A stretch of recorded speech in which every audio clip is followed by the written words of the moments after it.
Buick City public meeting. I can see that there are folks still signing in, and so we will give it a couple more minutes before we start our program, but welcome.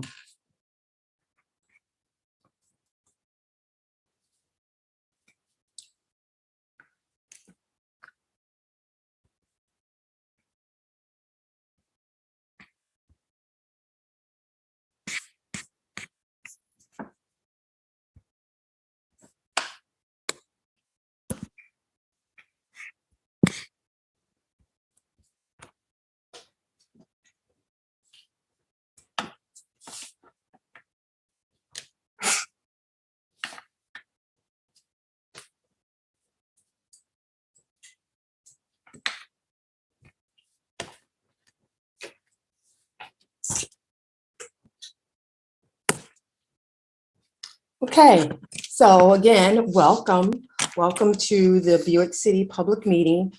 For those who are participating via Zoom or watching on Spectacle TV or listening on WFOV 92.1 FM.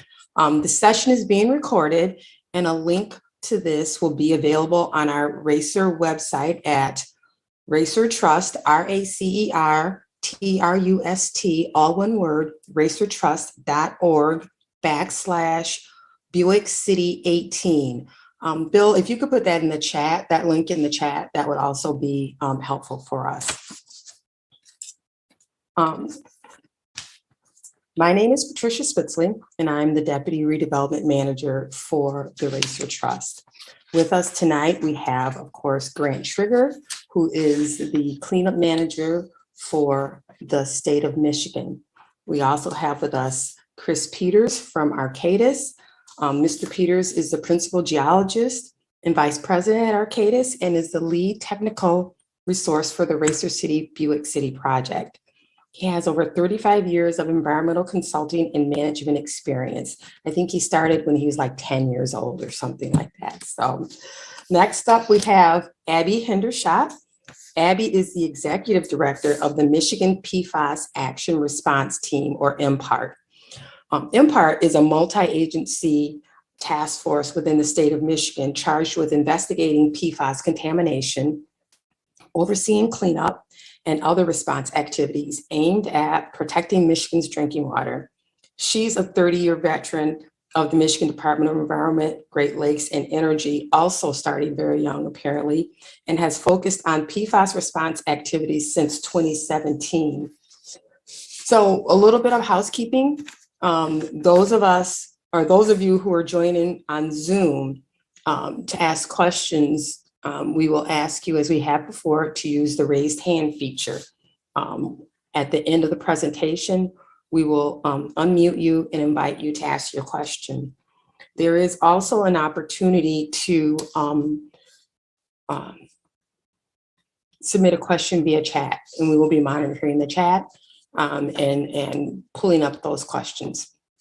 There might be an opportunity, and I probably will, if the questions are pertinent to the conversation at the time, interrupt the presentators and ask them a specific question. But generally, I will leave the questions for the end of the presentation. So those of you listening or watching on Spectacle TV right now, we have a phone line for your questions that somebody will be monitoring throughout this presentation. That phone number is 518-480-9793. We thank you guys for your patience during this time. The Racer Trust would prefer in-person meetings as we've done in the past. However, it was felt that we needed to have this meeting virtually out of an abundance of caution, but we look forward to interacting with you in person real soon, very soon. We're here to talk about the Racer's environmental activities at the Buick City site. And Grant and Chris are here to give that overview. Abby is here to monitor and answer any questions that may come up as it relates to PFAS as she so sees fit. We understand that there might be interest in the planned redevelopment of the property, but those questions are best answered by Ashley Capital. We can speak to our work to prepare the property for safe reuse, but questions about the planned reuse should be directed to Ashley Capital. So those of you who joined us at our last public meeting update in October may remember that Ms. Hendershot participated in that meeting as well. And we know that PFAS is an area of interest and concern. And again, Ms. Hendershot is there to address questions about the state's oversight and role in addressing PFAS issues. So with that, we will start the presentation. And I think we start off with Mr. Grant Trigger. Good evening, Grant. Good evening, Patricia. Thank you. A portion of the presentation this evening and the summaries that Chris and I will be sharing will look a little bit like what we did last October. But part of that is intentional because we want to show people the work that we're building on from the past. And that's really a significant part of environmental investigation work is you grow your knowledge base as you go along. So if we can come to the first slide, I want to touch base briefly. Again, those of you who've seen this before are familiar. Those of you who haven't, this gives you a feel for the Buick City site. The regional site that the trust is responsible for covers approximately 412 acres. We've sold a portion of the property to several buyers, the most notably American Spiral Weld purchased about 20 acres on the far north end near Pearson Road, and you can see that cross-hatched.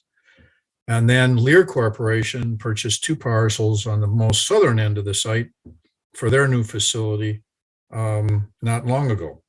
We're most pleased with both of these because they brought new jobs to the community. The other thing I wanted to point out here is the different colors that are displayed on the screen describe the different areas of the site and the immediate area that drain through different storm sewers to the river. What you see in the numbered sequence across the river are the different areas where stormwater pipe discharges to the river. Those are called drainage areas, and the area where the pipes discharge to the river are called outfalls. So if you'll hear references to drainage areas or outfalls, it's basically where the stormwater crosses the site and enters the river. A couple other things I want to point out. We've talked in the past about what's called outfall 1. That's the red area on the left of the drawing here. That area is what drains the Spiral Weld property. It is the only outfall that is up gradient of the intake that the city used when it was using the river for a water source. So we have been very careful to identify any issues associated with that area as a part of our past conversations. Because the city has a new backup option, the river is not available for reuse as a water supply going forward. I would also point out that just off to the left of the red area, close to the river, is Lockhart Chemical. And if you've been tracking the issues associated with the oil released to the river, it's been identified that that came from the Lockhart Chemical down gradient that is off and not on the Racer property and not connected to the Racer property. The state and the city have been working very hard to sort out that issue. It's not one of an issue that we're concerned with at the trust associated with this property. So if you go to the next slide. What I want to do now going forward, though, is deal with a couple of areas that we're working on right at the moment. We've got this area I highlighted in green that we refer to as the former lagoon area. There is a lagoon on this property that has been sitting there since we acquired the property in 2011.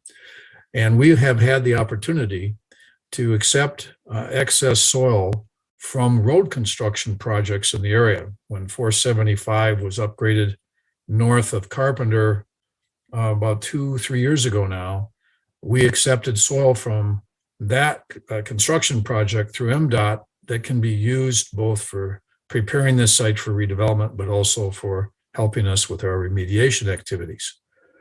We are now currently accepting excess soil from the I-69 work. And anybody who's driven either 475 or I-69 is very familiar with that work right now. That soil continues to be delivered to the site, and I'll have another photograph to show in a few minutes that highlights that. But we had the opportunity with the availability of the soil from I-69 to say, hey, no use in keeping this old lagoon out here. Let's drain the water and fill it with the soil from I-69. Well, before we did that, we sampled the water. And unfortunately, given the state of affairs with PFAS issues, we found PFAS in the water in the lagoon. We found PFAS in the sediment in the lagoon, and we found it in soils surrounding the lagoon, in the immediate area of the lagoon. So in order to use the soils from I-69 and address this PFAS issue in the lagoon, which, by the way, we discovered in March of 2021. So this is barely 16 months ago. We discovered this problem, and we are actively remediating it right now, which is what we're going to talk about in the next few slides. So if you can move to the next one, Bill, please. This gives you a little bit of a closer view. The closest part of the lagoon area is about 600 feet from the river. You have to cross James P. Cole and the 475 freeway in order to reach the river from this location. And that is important because the contamination that's here, based on our investigation thus far, has not reached the river. So what we're trying to do is address it where it is now and prevent it from getting to the river. I think what I'll do, let's flip to the next slide. And Chris is going to talk a little bit, because his firm has been doing the investigation work, a little bit about some of the sampling we've done, how we found this initially. And there'll be a series of slides here that will show the progression of the things we did to try to better understand the conditions here. So Chris, if you would, please. Sure. Thanks, Grant. One thing I want to add too is that all the soils that were imported from 475 and 69 were tested before they came on site and found to be clean. And they were all approved by Eagle to be received as inert material. So Arcadis conducted a soil and groundwater investigation in the vicinity of the lagoon, which is ongoing today, to determine the extent of PFAS in the soil and groundwater. And what I'm going to show you here is a series of slides. These first ones here, as Grant said, we started in April of 2021, and the work is still going on today. We're focused on remediation, but there's still some investigation work as well. So you can see the outline of the former lagoon there. And those samples that are, the circles represent sample locations. These are groundwater and surface water. So the two that are inside the lagoon obviously are surface water. And the colors that are in the legend, they may be a little hard to see there, but the colors that are in the legend indicate relative concentrations. Red and orange being the hottest, being the most impacted, then yellow, then blue, and then green. So you can see that we don't have a lot of high concentrations, relatively speaking. We have some blue dots in the West Lagoon, which is now filled. Those are groundwater samples. The blue arrow shows the direction of groundwater flow, which is toward the river, obviously. An interesting thing that I want to point out is the black circles. The black circles represent locations where no groundwater was found. So there's no flow through the ground. So you can see there's some samples that were taken on the median of James P. Cole and also to the south of the lagoons. This is pretty significant because we're kind of fortunate in this area that the lagoon was placed in an area that has lots of clay. That's the reason why there's no water there. There's high percentages of clay. In the process of doing this, we've installed over 80 borings, 160 soil samples, and 90 groundwater samples. That's all been done since last April. So this is kind of what things look like back in April and October. And I should add too that this investigation was conducted and also went off the property across James B. Cole. Why don't you go to the next slide, Bill? Okay, so this Peter, is, while you're going to the next slide, so we have a really quick question. Question is, wasn't 1,4-dioxin also coming from Buick City? yes, but that's not related to the lagoon. That's in a different Okay. area of the property. Okay, thank Yeah. you. Yep.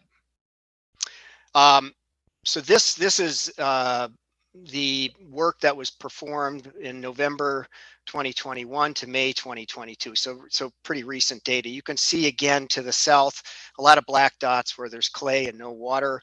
We've got more soil samples, groundwater samples near the James B. Cole. I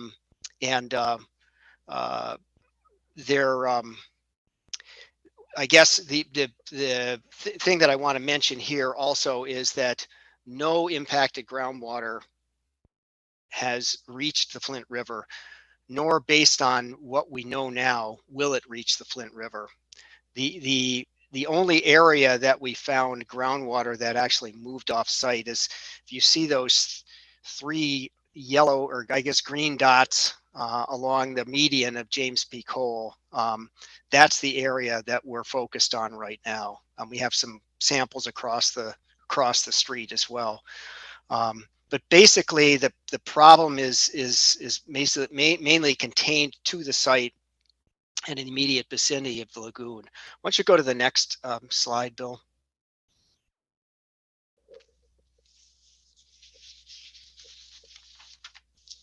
Oh, I'm sorry. Yeah, you're already there. Okay. So these are soil, the squares are soil and sediment concentrations. And again, we use the same kind of symbols or same colors and same soil concentration breakdowns for soil and sediment. The squares that are inside the lagoon represent sediment samples, and then those outside the lagoon represent soil samples. We actually, okay, this is through October. You can go to the next one. We can move right to the next one. So you can see we have significantly more in the last several months, and even since May, we've gotten more data too. So it's hard to keep up with this sometimes, and we're constantly getting additional samples. But again, as you see here, in contrast to what we're going to see down at Hamilton, you see mostly yellow and blue. There's one orange dot there, which is a little bit higher concentrations, but again, that is in the clay soil.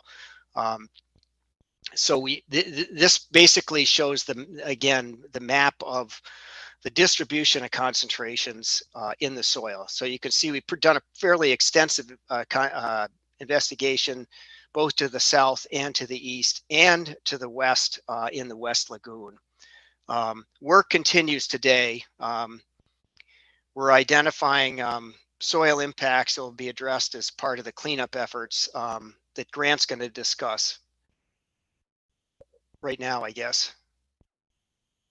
And before we move Yeah. on, Grant, to your part, the clarified question on 1,4-dioxin was, they were specifically referring to outfall 001 with 1,4-dioxin, and was 1,4-dioxin detected in outfall 001? Yeah, let me, thanks, Chris. Let me respond to that. There's another study. We don't have the slides associated with it right now, but if we do this, Bill, can you go back to slide number 2? Actually, number 3. It's the second site drawing, and we'll return to this in just a moment. Yeah, go back one more. The question with respect to outfall 1 is in an area further north than what we're talking about right now. And we did find some 1,4-dioxane on the property that was moving, and it's interesting, while Chris just showed an arrow going to the southeast for the groundwater movement by the lagoon, when we get up to the red area, the groundwater tends to move to the northeast. We've tracked that 1,4-dioxane There has been some detections of 1,4-dioxane in the area, in the groundwater in outfall 01, but at levels that are below applicable standards. So at this point, all the evidence we have with respect to 1,4-dioxane is it doesn't require remediation. There is some present on the site, and it does go toward outfall 01, and there have been some detections at the outfall in the river, but below applicable standards. So Yeah. if you can take us back to the slide where we're at, Bill, please. And then maybe the next one. So the picture. So now we want to talk a little bit about what are we doing about the PFAS that we found in the lagoon and in the area around the lagoon. This is an aerial photograph that shows the lagoon. In fact, let me just see if I can't see the date up here. I got to move this just a second. There we go. This photo was taken June 9th. And at that time, you can see, and we'll get some better pictures in a minute, the blue circles roughly in the middle of the picture are carbon tanks that are being used to treat the water that's being pumped out of the lagoon. So we pump the water out of the lagoon, treat it in those tanks, and then it's discharged to the city's sanitary sewer. In the meantime, the truck and bulldozer you see up in the soil in the corner there, that's the soil coming from I-69. As Chris said, it's been pre-tested, it's clean backfill. That soil is being brought on the site to be used to backfill the lagoon when we pump the water out. So that was the activity on June 9th. Go to the next slide, please. Here's a close-up look of these tanks. By this point, we've modified the operation of these tanks, and what you see here are 12 tanks, 4 series. So the water comes in and goes through 3 tanks being treated in activated carbon before it's discharged. This system was put up and operating before June 9th, and this operated all the way through June 30th when we finished pumping water from the lagoon. Next picture, please. This is a shot of the site on July 6th, just 8 days ago. And in this instance, you can see a little bit of water in the bottom of the lagoon on this side because of a recent rainfall. But you can see a progression of a number of things. First of all, there are no more phragmites here. Flip back one slide, Bill, to the earlier overview. One more, excuse me. You can see all around the rim of the lagoon are these phragmites. They're an aggressive and invasive plant, and they're very, very tall. Some of these were as much as 12 to 15 feet tall. And that became an issue for us, and I'll explain that in just a moment. So if you go back to where we were with the 2 slides forward, please. So now, with a piece of equipment that the contractor has, all of those phragmites have been chopped down. It's basically like the big lawnmower, bush hog is what they call it. Chop down all of those phragmites, which give us an ability now to operate in the area. To work through those is not possible. Well, here's an issue we ran into. In discussions with Eagle, we asked the question, will we find PFAS in the phragmites? Because they've been growing in the pond and in the dirt on the side of the pond. And the response we got is likely because some people are considering the use of phragmites for PFAS bioremediation, where you grow the plant and harvest it, and that's how you remove the PFAS.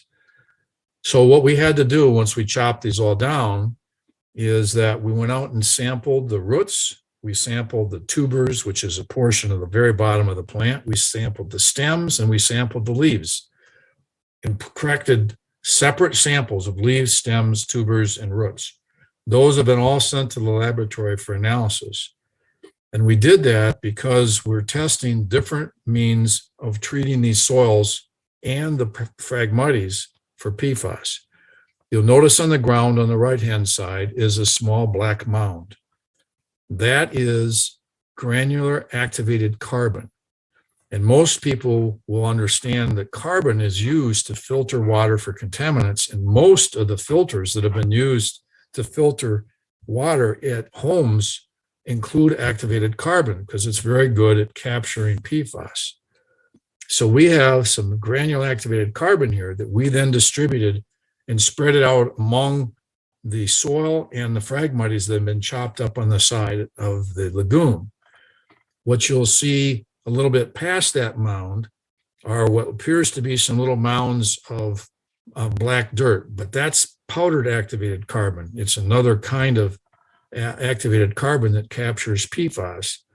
That's been spread on the ground. It gets mixed with the phragmites and the soil underneath it, and that gets pushed down into the bottom of the lagoon as it's being mixed.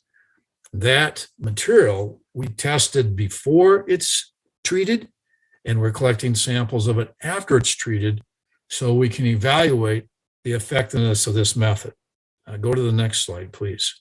Grant, while you're going to the next slide, I want to remind viewers that they're watching a Racer Trust Buick City Public Information Meeting, and the meeting is being recorded.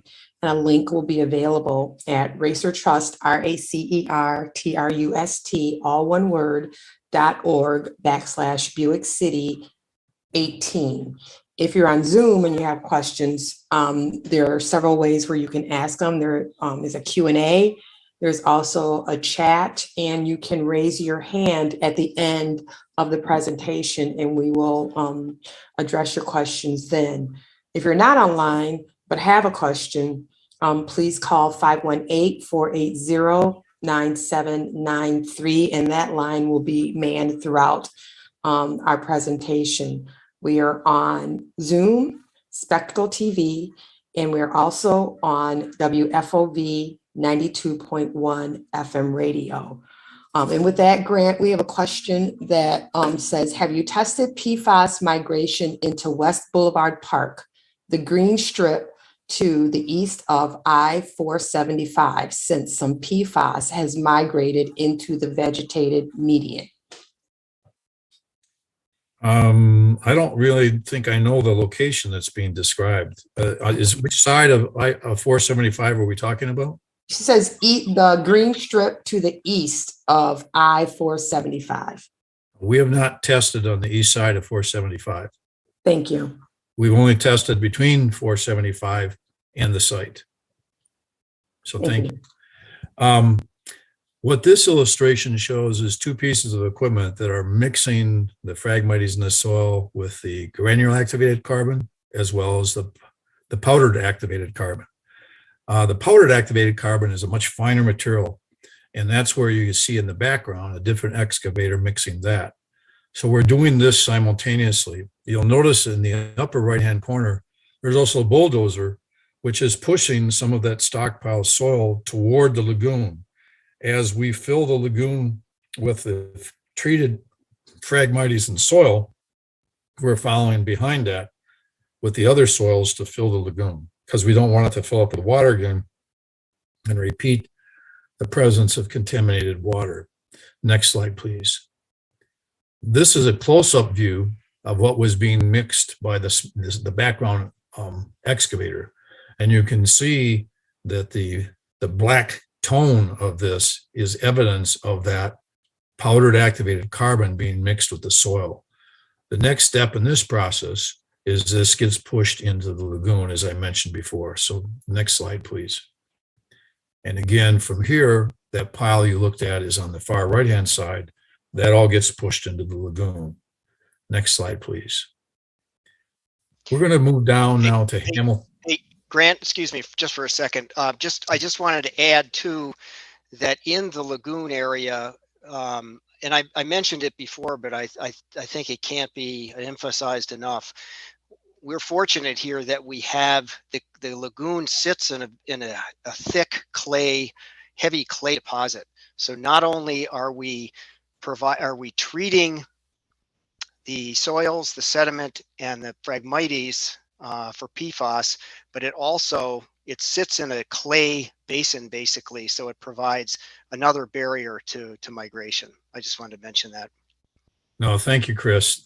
That's one of the things that we do know about PFAS is that it basically clay soils will filter the PFAS, retard its movement, and sometimes capture it. So it's a good point to add. Thank you. We've talked in the past about the Hamilton Avenue area. We've got some of the same slides that we had before. that we're going to run through quickly now. But we continue to work in this area because it continues to be a significant issue for us. Next slide, please. We're going to quickly go through these slides. This is in 2018 when we first discovered PFAS on the site at near Leith Street, or pardon me, Stewart. We're now looking at Hamilton also in 2018. Next slide. Moving to 2019, you see we've collected some additional samples. We use that information to plan out our next set of samples. Please go forward. These are all groundwater samples, by the way, and you can see we're continuing to grow what is the orange and yellow areas, which is higher levels of PFAS in the groundwater. Grant, we have a question. Where did you put the drained and filtered water from the lagoon? Everything that was treated by that system I mentioned was discharged to the city sanitary sewer. And those were the blue kind of oval. Right. Those are what called vessels. They each contain activated carbon. So the water is filtered through the activated carbon. The goal is to remove the PFAS before it's discharged to the city sanitary sewer. Thank you. So now you can see by July and October of 2020, we've hit some significant PFAS contamination. This again is groundwater. All the red samples are in excess of 100,000 parts per trillion. So there's significant PFAS contamination here. Next slide, please. We do further tests. We show on the south side and to the east, white circles, which meet the standards. There's not a contamination problem from this area identified there. Next slide, please. We do further sampling to the north and west. And again, some contamination, but relatively low levels below 12, a little bit between 12 and 1,000 parts per trillion. And it's far enough from the river that those areas are not as much of a concern. Go to the next slide, please. This is the soil samples. We did approximately the same time. You see, this is now June of 2020. Continue, please. More samples by October of 2020, and we're finding this concentrated area in the soils now. Next slide, please. We find a non-detect below 240, on the south side of Hamilton Avenue. Next slide, please. And further investigation shows that there is some still contamination in the soils, but not of significant levels as we go out further. Next slide, please. What I'm going to have Chris do now is talk a little bit about some of the specific work we're doing with respect to what we call outfall 10 and outfall 11. That's really the drainage areas, as I mentioned earlier. There are storm sewers in Hamilton Avenue, and they gather stormwater and contaminated groundwater that migrates into the storm sewer and take it to the river. So addressing these issues is a key first step in stopping any of this getting to the river. We still have to deal with the source back here, but dealing with these areas is our key issue. So Chris, if you want to cover some of the specific work we've been doing in this area, please. Sure. We'll talk a little bit about the storm sewers and sanitary sewer, and then get back to groundwater. What's shown here is the three sewers that are of importance along Hamilton. The blue is a storm sewer called Outfall 10. And then the brown is the sanitary sewer that runs down pretty much the middle of Hamilton. And the green on the south side of Hamilton is what we call Outfall 11. We've been actively, and not just here, but across the site, putting bulkheads and plugs in laterals, and in some cases the mains, to try to eliminate the contribution of PFAS from the site to the river. Outfall 10 has previously been our largest problem in terms of PFAS. We completed a bulkhead installation was completed in September of 2021. Before the bulkhead installation, and I'm talking about the blue sewer there, that originates on the edge of the Buick City property there. The PFAS concentrations at the outfall range from 1,500 parts per trillion to 3,000 parts per trillion. Since the bulkheading has been completed. We've eliminated the contribution, and I should add that we not only bulkheaded one manhole called manhole 10-2, which is where that bend in the pipe is there, the blue pipe, but we've also filled the up gradient manholes with concrete. So we've completely eliminated the flow from the site. So it's interesting that the most recent sample indicates PFOS concentration at 550 parts per trillion in April. And we believe, and we have evidence to show that that this is not resulting from discharge from Buick City, but from another source. Relative to outfall 11, permanent bulkheads were installed in December 2021 in those two kind of, you see those two kind of diagonal lines there that go back from the green diagonal lines in the middle of Hamilton there. That was yes, those two right there. Thanks, Bill. Those were sources of PFAS getting into the storm sewer. Those have been capped off and bulkheaded, and the source has been eliminated. However, most recent samples indicate that the groundwater is still entering the outfall 11 storm sewer. We should add that these sewers are quite old. They're, the groundwater is shallow, and groundwater enters and can infiltrate the sewers. So there's still impacted groundwater entering the sewers. We're doing additional work planned to address the sewer lines and manholes servicing the road there. The last thing I want to mention too is the sanitary sewer. We were also having discharge into the sanitary sewer, and that was creating a kind of an upset condition at the wastewater treatment plant. Since that time, we've in a section of Hamilton Avenue, we have placed what's called flowable fill into a portion of it, once again, to try to eliminate the site's contribution. And since then, the wastewater treatment plant has been back into compliance. So that seemed to work quite well to do Chris, that. a couple questions for you. One of the questions is, can you expand on, and just for folks who don't know, what does it mean to be bulkheaded? And then Sure. the question is, so the bulkheads prevent water from the site getting into the sewer system. So can you explain what a bulkhead is and what it's used for, and whether or not that will cause a problem with flooding? Sure, that's a good question. Bulkheads are basically concrete barriers that are placed in the various places in the sewer. Usually we enter through a manhole, and they put a form in there and pour concrete in there so that it's sealed off. And what was the other question? Whether there was an issue? And I should add also, there's not just bulkheads are usually, we use bulkheads for larger sewers, the 54 or 60-inch sewers. We use plugs sometimes for the smaller laterals that might be 8 or 12 inches. But basically it's kind of a mini bulkhead, but it's the same principle. The other part of the question was, will this cause a flooding problem? Thus far, it has not caused a flooding problem. That's a very good question, though, and it's something that we are keeping an eye on. Thank you. In another way, really, a bulkhead is a plug. So if you can imagine shoving a cork into the storm sewer so the water doesn't flow in that anymore, is really what this bulkhead is. It's a technical term for a plug. But I think there's another point to this, and that particularly with respect to the flooding question.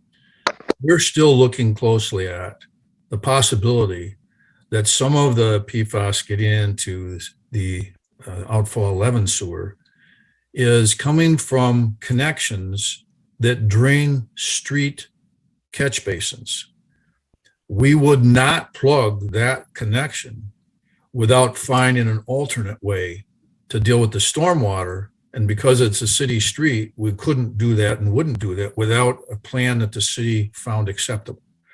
There have been a couple other instances where we have changed. When we did the major reroute of 3 and we rerouted 4 several years ago, both of those were based on a review with city engineering staff and an understanding that what we were going to do was not going to cause a flooding problem for the city.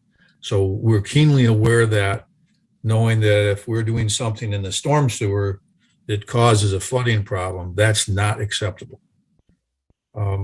So let's move on to the next slide, Bill. Yeah, and I should add too that this is just a piece of the cleanup activities that we're doing. There's a lot more that's going to be done. We'll talk about that in a little bit, but bulkheading is a piece of that. We're not, I mean, that deals with the what I call short circuiting. That's water that gets to the river quickly because it's going through a storm sewer. Once it's bulkheaded, that prevents that. But then you still have to deal with groundwater, and that's the other part of this that we're going to talk about right now.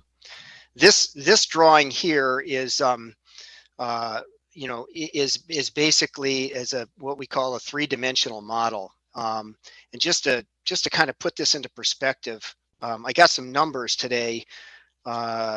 This is for the Hamilton area. We have 175 borings, 1,000 soil samples, 300 monitoring wells, and 500 groundwater samples. So this is a really, really extensive, thorough, robust investigation. And okay, so we've got all that information.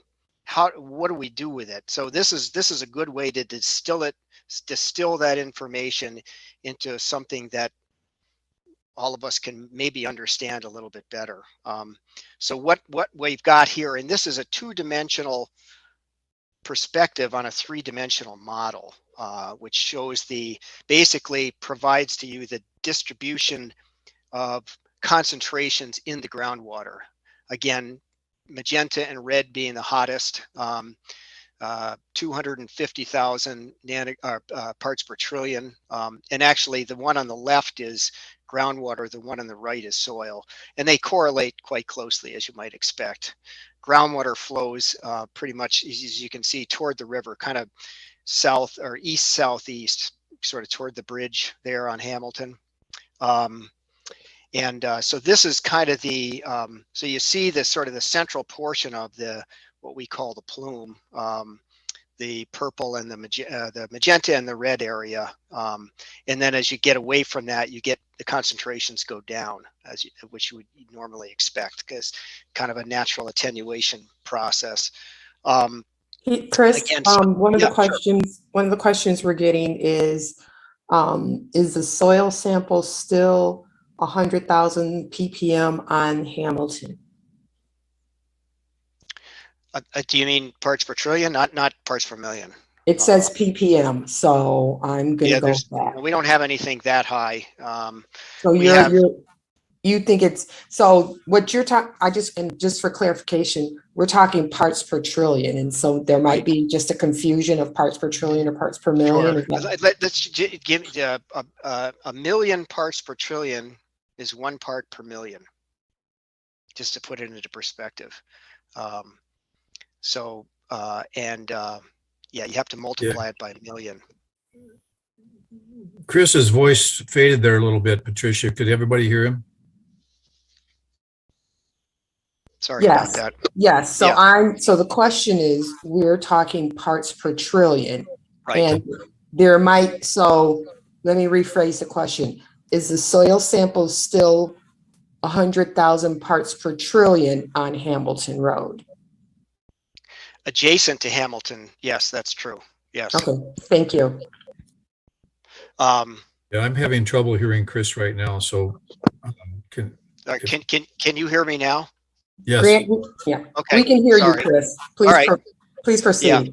So it's some of this flow is intercepted by the storm sewers, which may be one of the reasons why on the south of Hamilton, you see green over there, because the storm sewers are intercepting it. So we have a lot more work to do to figure all this out.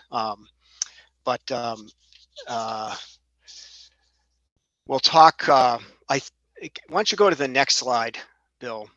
Yeah, so this is just another perspective of that three-dimensional model. This is looking along Hamilton. This is kind of what we call a cross section. So this is from the side as opposed to the top. So you can still see the magenta and the red areas in the middle of the, and again, that's what we call the core of the plume. And it extends down below the water table. But again, as you move away from it, the colors go to green, which is a lower concentration.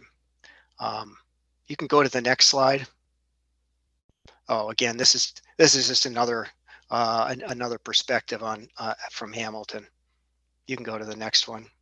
And I think Grant's going to talk about, so now we've got all this information.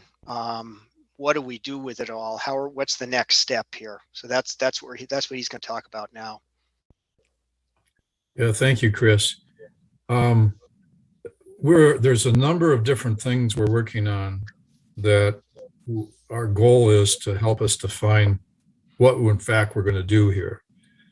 The amount of testing that Chris mentioned is the first thing. You have to understand the area as well as you can, because you need the best information to make good judgments and decisions. The second thing is, I didn't spend a lot of time on it, but one of the things we're doing at the lagoon area is we're testing, as I mentioned, granular activated carbon as well as powdered activated carbon. We're also using a material that will solidify the soils as a part of the work we're doing there. So we're doing field work right now that we're going to evaluate, could we use it here? This is a much bigger problem. And so what we learned at the lagoon, we're going to try to apply to what we might do next year. The second thing is, as Chris described, our efforts to stop any of the contamination getting into the storm sewers into the river, the question is still, what do we do with what's here? Part of that is understanding how it moves. So we have designed and plan to implement within the next few months what's referred to as a tracer study. If you go to the next slide, Bill, we'll come back to this in a second. With a tracer study, we select a well and inject a dye.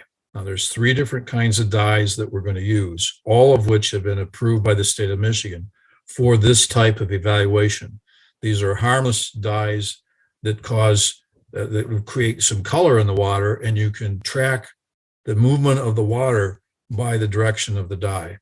And if any of you ever heard about it or have seen it, I actually did this one time. I was in Chicago during St. Patrick's Day, and they literally turned the river in downtown Chicago green, and they developed a dye for that purpose that is harmless to the environment.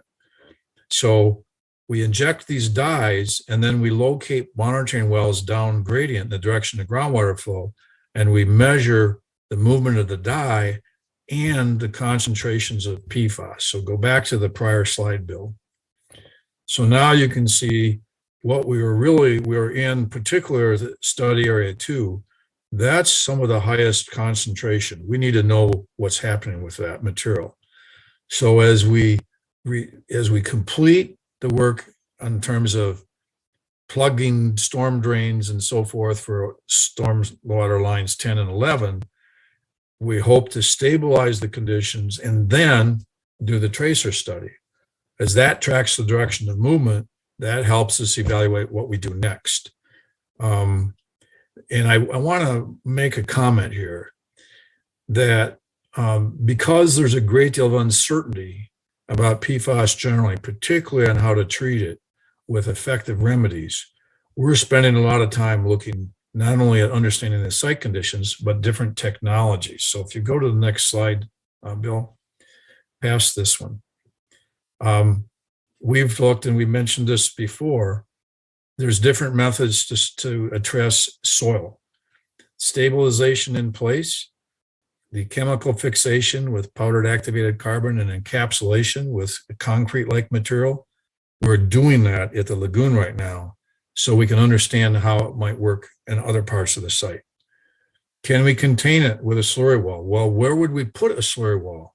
That depends on what we learned from the tracer study. We could do some offsite disposal, but frankly, there isn't enough money to do a complete dig and haul. So we have to find ways to remediate on site the best we can. The last item I want to mention here, and this is recent, and I'll note this later. At recent conferences, there have been a lot of discussion about developing bioremediation, which is basically, I mentioned the use of plants. Well, there's also certain kinds of bacteria that can be used to remediate contamination. There's some developments on that process right now that are being further evaluated by the state of Michigan at a site in Alpena. And we're in discussion with the Eagle project manager who's working on that. So we're going to track that and see how effective it is, because it might work here.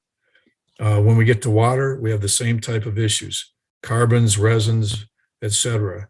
And we're going to continue to look at those technologies as we better understand the site. So go to the next slide, please.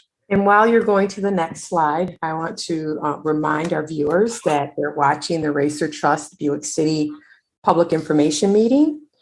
They're watching it for those participating on Zoom.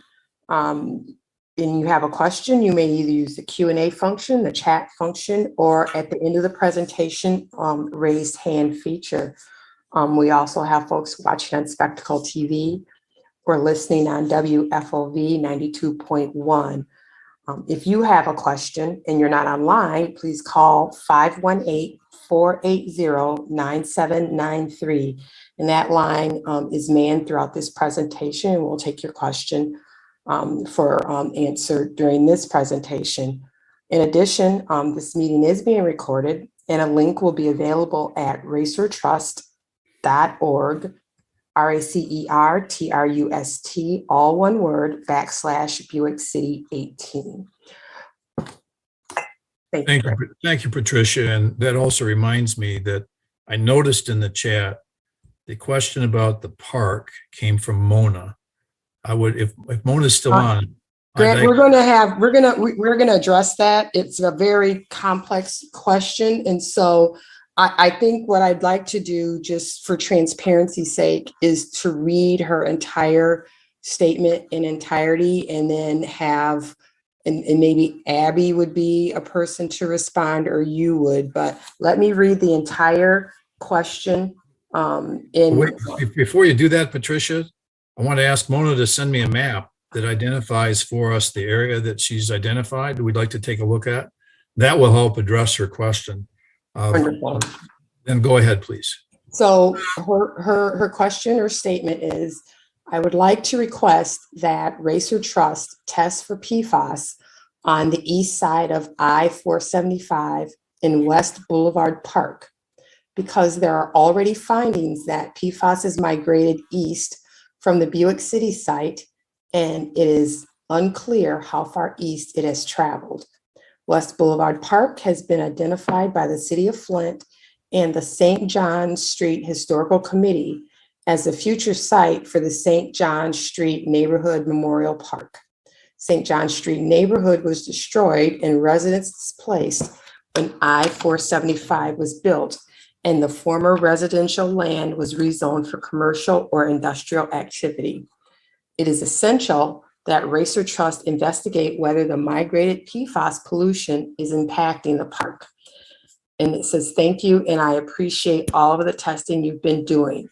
She follows up by saying, you don't want to be found to have liability for PFAS migration in the park after the memorial is built.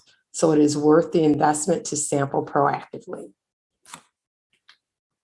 Yeah, I understand there's a number of issues here. And as I said, if Mona can forward to me a copy of the map that identifies the area, that will be most helpful in us being able to give a thorough response. Because right now, if it's on the other side of the river, it's unlikely anything from the site passed under through the river to the other side. But I don't know the area well enough to answer the question any better than that. So Mona, if you can please forward me a map that shows that area, we'll look into it, give you a better answer, and set up a time to talk about it. Abby, I don't know if the state of Michigan has a response to that request. Yeah, I would agree with Grant on getting some additional information. I would be, I'm going to have to probably defer that and make sure we get all of the information before we give her a really good response. I don't want to give her a pat answer that I don't have enough information to respond to. I know that we do know that obviously there's a lot of environmental justice issues in this area to begin with. So I want to make sure I understand which area and what information she's identifying so we can make sure we really respond correctly and make sure that RACER responds appropriately as well. Thank you, Abby. And so, Mona is saying it's not on the other side of the river. And so I think what we need to do is if she would send some information to Grant, I think that would be the easiest way for her to address it, because we're apparently not focusing in on where she's talking about. She says it's the park that runs along West Boulevard north of Lath Street. So again, I think the best way to handle this is if Mona would send information to Grant, and then we can respond that way. Please continue, Grant. Yeah, thank you, Patricia. Thanks, Abby, for your contribution as well.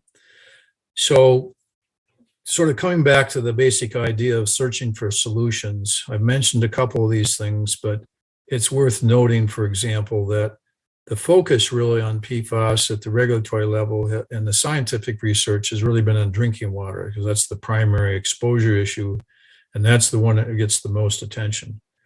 For the trust, we've only encountered one site in Michigan with a drinking water well issue that was at a Coldwater Road site, and we worked with the county health department and installed an in-home treatment system at that location. Surface water impacts, again, are the next most important area for PFAS. That's why we're addressing the issues we've talked about with the stormwater lines, and trying to, again, understand, particularly at Hamilton Avenue, better what we have to do there. As I mentioned, there's a great deal of research going on to find technologies to address PFAS.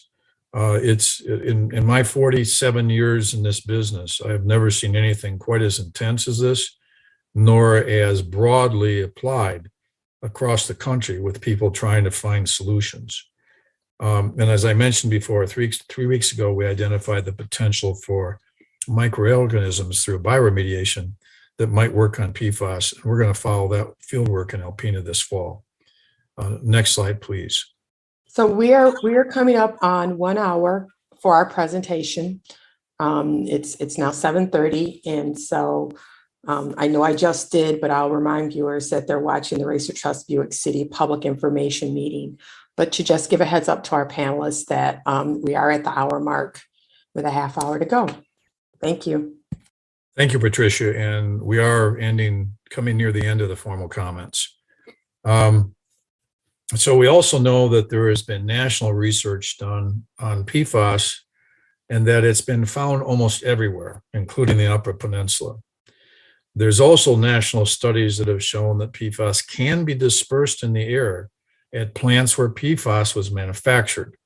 That's where you bring, Minnesota, for example, has had issues because that's one of the center locations for a lot of PFAS manufacturing. But based on the best available national research and site-specific data, airborne PFAS is not considered an issue at Buick City. We're going to continue to follow this research as it develops, and if the information we have changes in any way, we'll post a notice and include that information in our next update. Next slide, please. As I've mentioned most of this before, but I do want to draw attention to a couple other things for people in the community who may be seeing various activities going on at the site. We do accept clean fill dirt from the road construction projects, and it's likely that we'll do more when they continue the rebuild of 475. We've also licensed portions of the site for vehicle parking and equipment storage, and the Ajax concrete batch plant, which is manufacturing the concrete that's being used to rebuild I-69. These license arrangements also help improve the site. We get improved security on site. Areas are cleared in order to be used for parking, for example. We've talked about the plugs that we've installed in the sewer systems to prevent releases to the Flint River. We continue to evaluate surface impacts at the site.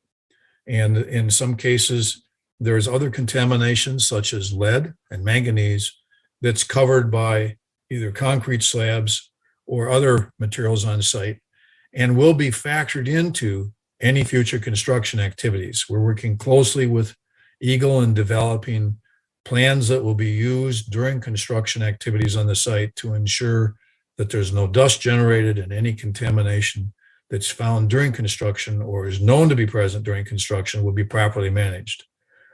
At the moment, we have defined a small area where there will be some excavation of PCB impacted soils this summer.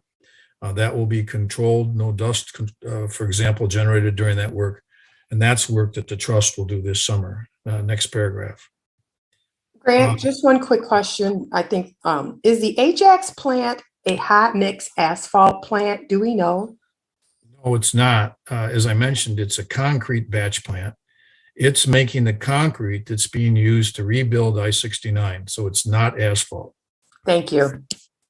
The last point that we really want to make here is preparation for redevelopment. We have taken this site and divided it into sections. We call it parcels. And we've done that so the information in those parcels is more digestible.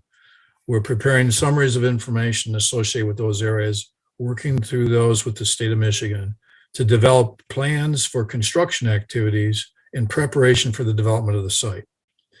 If you'll note, the two areas we just talked about at length, which is like labeled here as parcel 8 and parcel 9, are the two areas where we have major PFAS issues, the lagoon we're treating and the Hamilton Avenue. Those parcels are included in the proposal to sell the property, but will not be included in the initial transaction.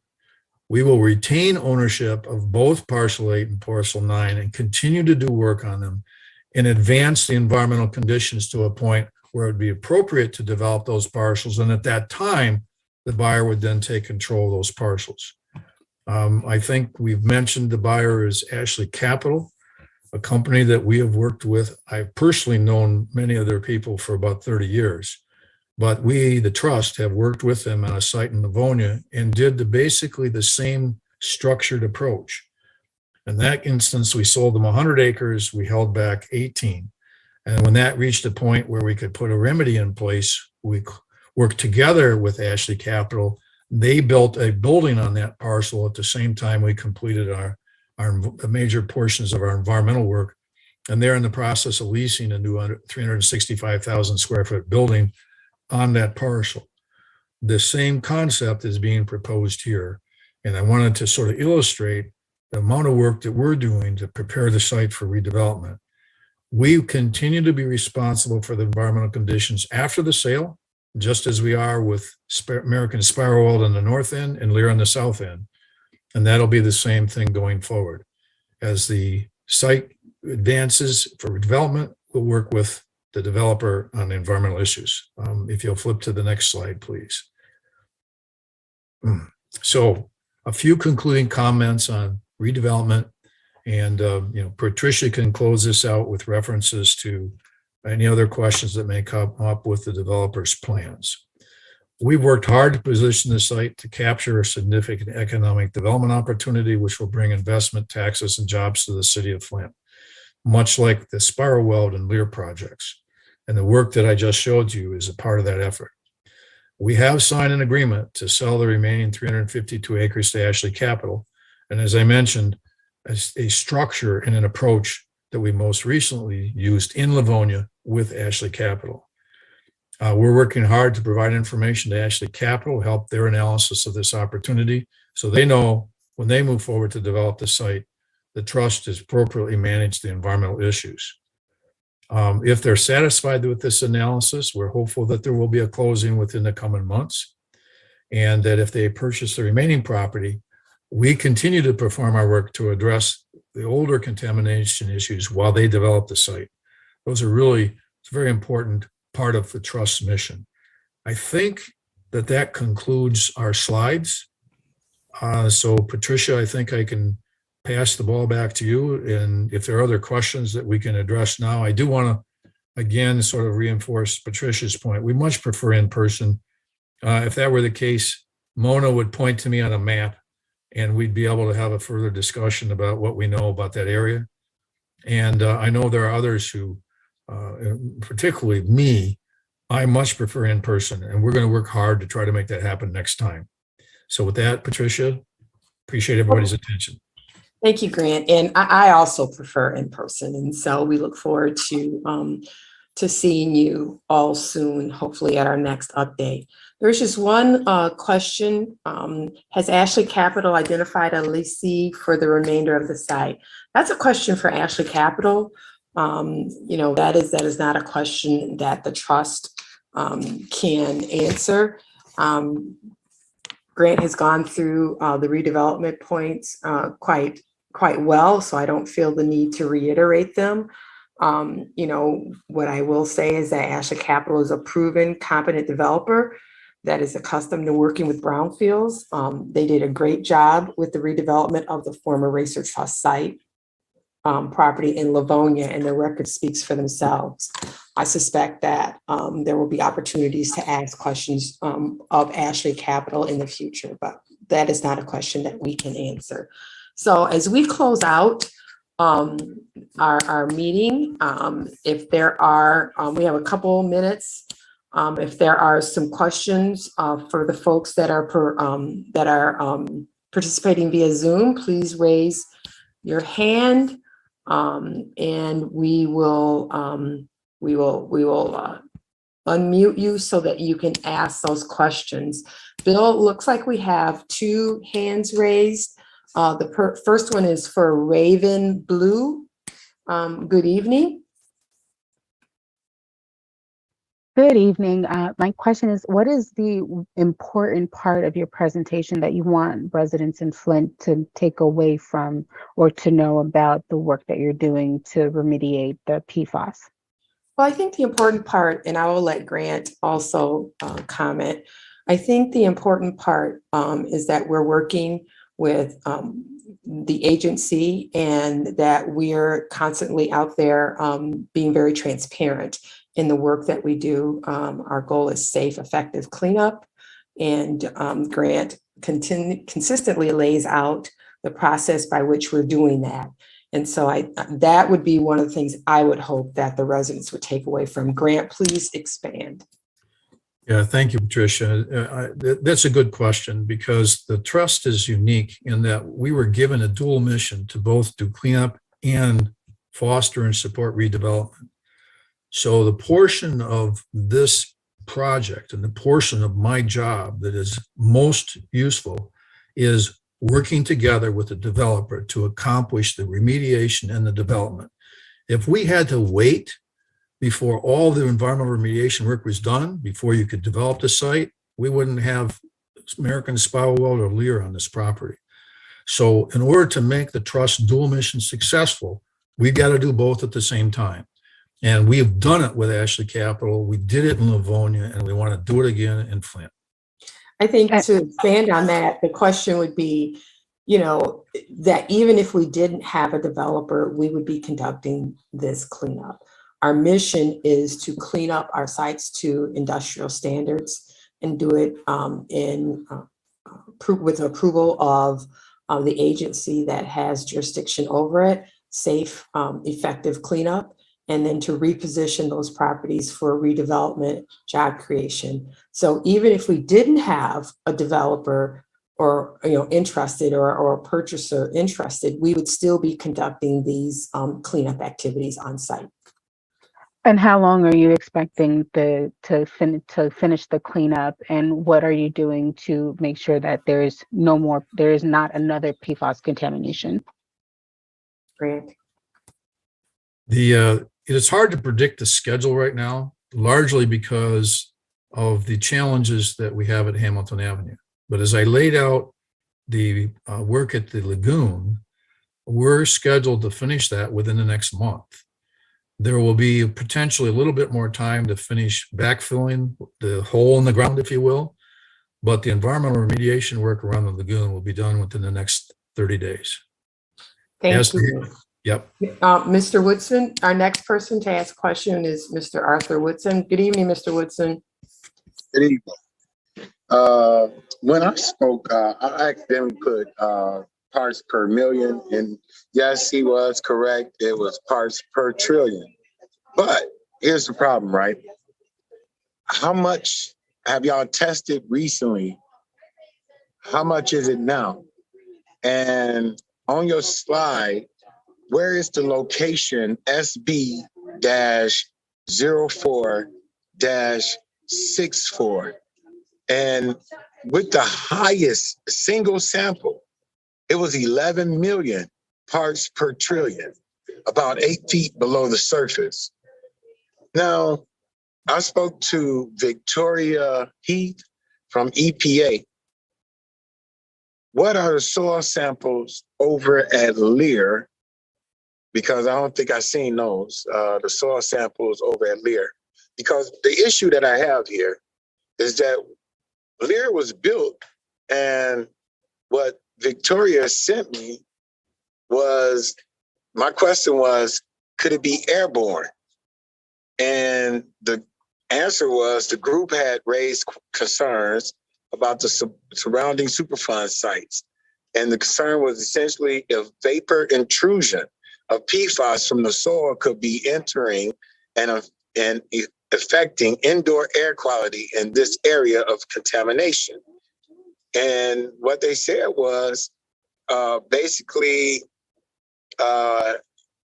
yes, it could be airborne, although it is plausible that at high concentrations of PFAS in the soil, the lower building could result in PFAS vapor intrusion into the indoor spaces above the affected area.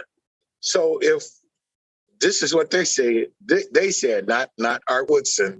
This is from Victoria Heath from Region 5 EPA. So, Mr. Woodson, I think there's two things. So, Grant, you want to address the vapor intrusion issue at the Lear site, and then you want to briefly touch on PFAS airborne? That, and ask MPART and everybody that's on the panel.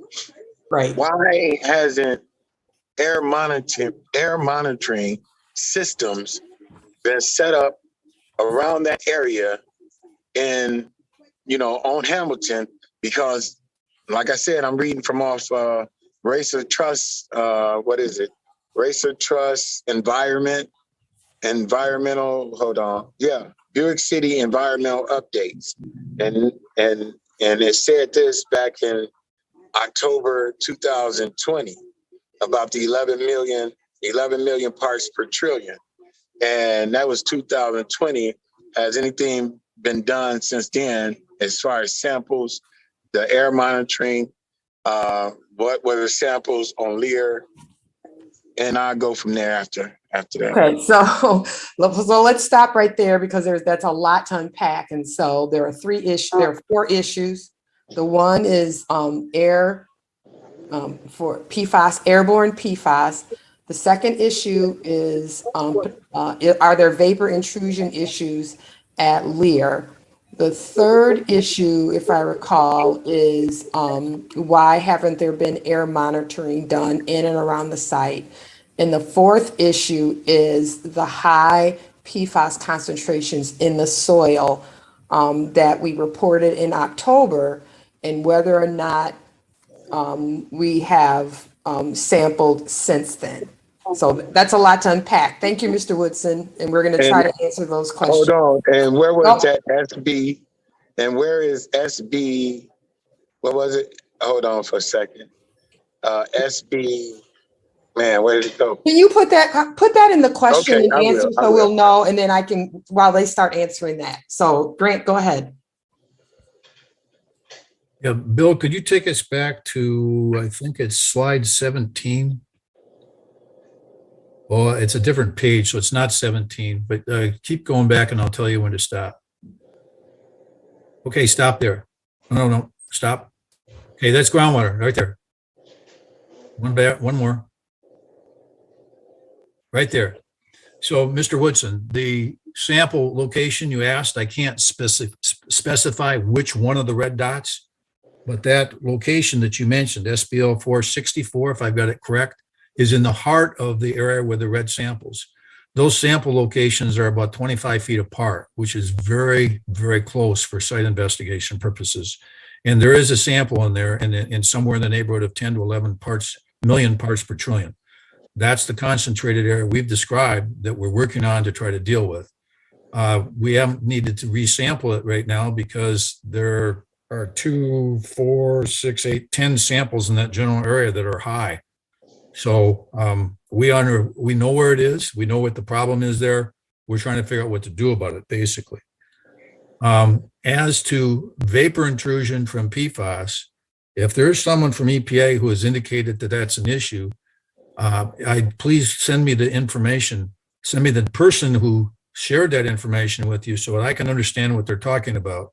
I have not gotten any information that suggests that there's any concern about vapor intrusion for PFAS from the site and what PFAS we're working on right now. There are, as you know, and I know Arthur knows this because he's a good researcher, there are thousands of PFAS substances. Some of those are categorized as alcohols, and they have some work being done on whether those could create a possibility for vapor intrusion. We're not aware of any of those substances on the site. So give me, if you would, please, the contact person for this, Victoria from Region 5, because I am not familiar with that person, so I can understand better the issues that they're raising. And if that review and anything comes from Eagle, and if Abby has anything to add to this, that if Eagle and EPA said to us we needed to do that type of a review, we would do it. But no one has said that thus far that we're aware of. Can I jump in for a second, Grant?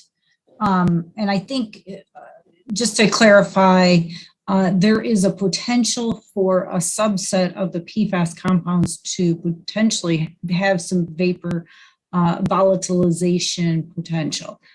The science is not there yet to be able to measure it. The science is not there yet to be able to monitor it. It is not the PFOS. It's not the PFOA, as Grant says, as we're talking about the alcohols.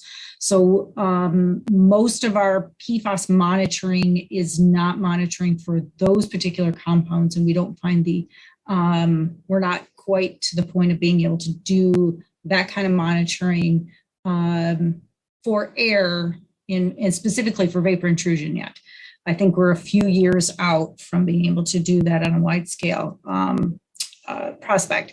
I also don't think it's going to be as, there could be potentially some issues at specific sites, but it's going to be a certain type of PFAS contamination.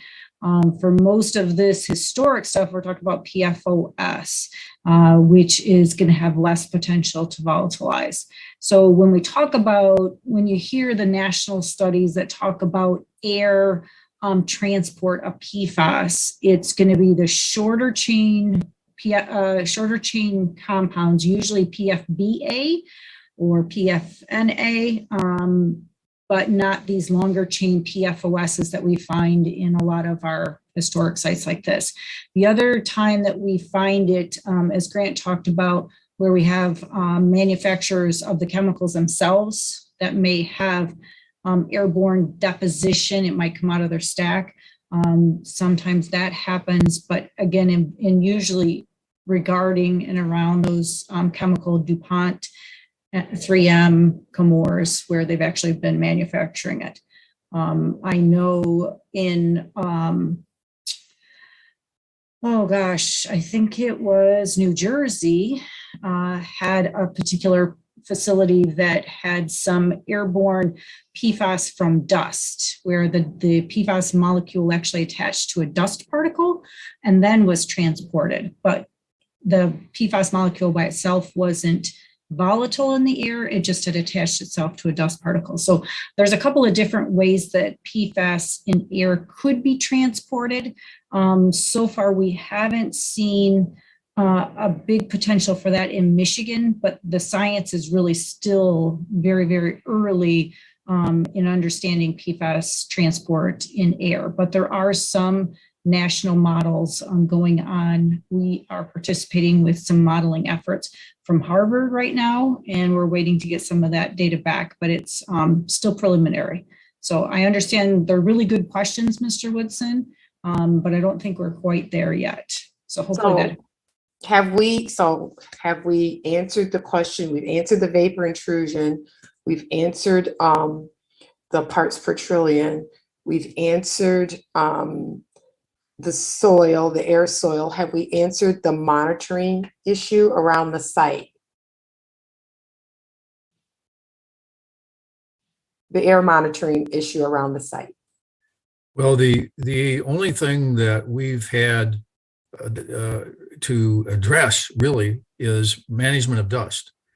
And as I mentioned previously, we did a PCB excavation and we were right near the Metropolitan Baptist Church. We talked to a committee of the church and they asked about dust. And we said the methods we use to deal with that, control dust.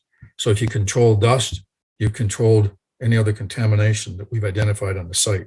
And those are the steps that we're implementing and working with the department and the proposed developer. So during construction activity that's on this site, dust will need to be controlled.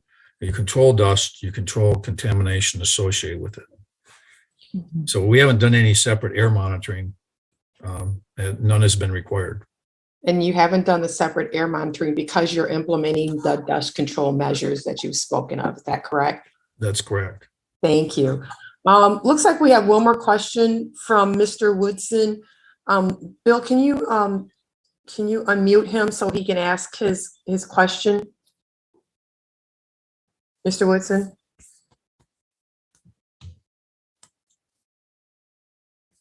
Bill, we need to unmute him so he can ask his question. Yes, he can unmute himself on his end now.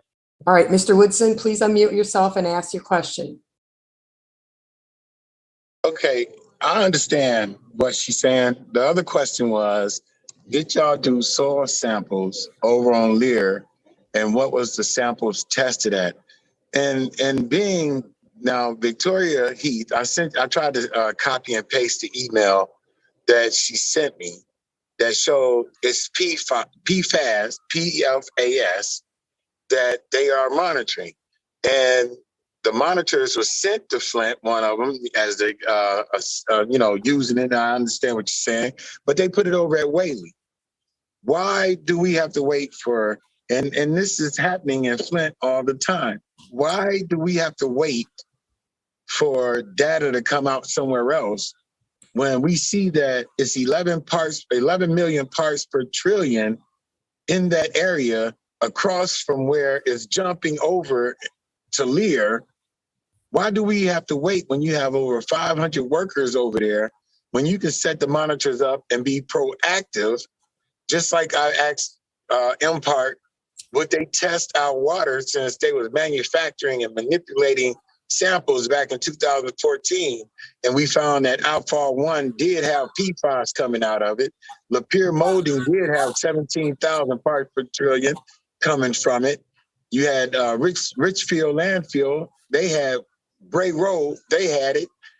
And you can't tell me, and once it got to Saginaw, it was over 34,000 parts per trillion going out into Port Huron or Lake Erie. Why do we have to wait? Why can't you have Harvard and Eagle and Racer Trust get together and set up monitors just to see if it is contaminating? 11 million parts per trillion, and Michigan just set up where it's 12 parts per trillion, 11 million parts per trillion.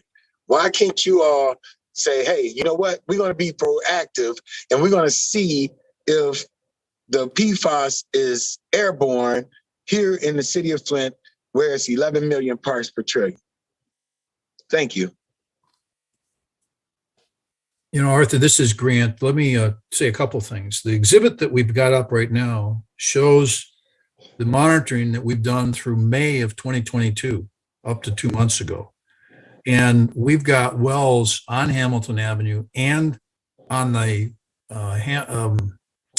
Lear parking lot that are below 12 parts per trillion in the groundwater. So we don't have it, to your basic point about contamination on the Lear property. We're continuing to watch this very closely, and we're going to look at that tracer study I mentioned to further evaluate whether any is moving in soil or groundwater. As to the air issues, I just don't know where I get the technology to do it. So I can't do something that I don't have the ability to do. So that would be part of my response. But seriously, I really want to get the information from Victoria at EPA. I want to understand what was raised there, because if there's something that we should be doing and we can do, we will do it. Grant, Mr. Woodson cut and pasted the email in the Q&A.